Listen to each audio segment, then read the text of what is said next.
નમસ્કાર, ડીબીલાઈ ન્યૂઝમાં આપનું સ્વાગત છે।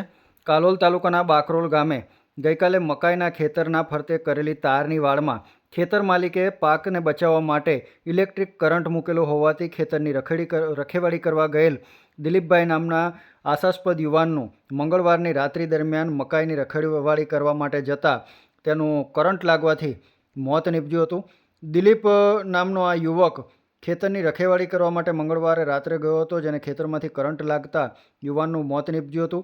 જે અંગેની જાણ પરિવારને બીજે દિવસે સવારે એટલે કે ગઈકાલે બુધવારે થતાં મૃતક દિલીપભાઈના પિતાએ કાલોલ પોલીસ સ્ટેશનમાં જાણ કરતાં કાલોલ પોલીસ ઘટના સ્થળે પહોંચી હતી અને મૃતદેહનો કબજો મેળવી તેને પોસ્ટમોર્ટમ માટે કાલોલ રેફરલ હોસ્પિટલ ખાતે મોકલી આપવામાં આવેલ છે।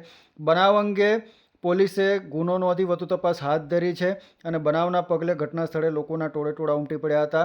લોકોના મોડે થતા ગણગણાટ મુજબ ખેતર માલિકે પોતાના ખેતર પરથી તારની વાડ સહિતના જે સબૂતો છે તેને હટાવી લીધા હતા અને કોઈપણ પ્રકારનું કરંટ મૂકેલાના નિશાનીઓ જોવા મળી નહોતી, પરંતુ પોલીસે વધુ તપાસ હાથ ધરી છે અને લોકોમાં ગુસ્સો પણ જોવા મળ્યો હતો।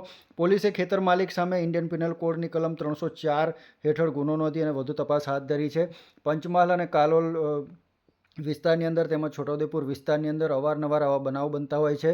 રોજ ભૂંડ જેવા જંગલી પશુઓથી પોતાના ખેતરના પાકને બચાવવા માટે ખેતર માલિકો ખેતરની ફરતે ચોફેર એલ્યુમિનિયમના તારની વાડ કરતા હોય છે અને આ તારની વાડની અંદર સીધો કરંટ મૂકી દેતા હોય છે અને એ કરંટ રાત્રિ દરમિયાન કોઈક અજાણ્યા વ્યક્તિને લાગી જતાં તેનું મોત નીપજ્યાના ઘણી બધી ઘટનાઓ બની છે અને આવી જ ઘટના કાલોલ તાલુકાના બાકરોલ મુકામે બની છે, જેમાં ખેતર માલિકે પોતાના ખેતર ફરતે કરેલી તારની વાડમાં સીધો કરંટ મૂકી દેતા ખેતરની રખેવાળી કરનાર યુવકનું જ મોત નીપજતા શોક છવાયો।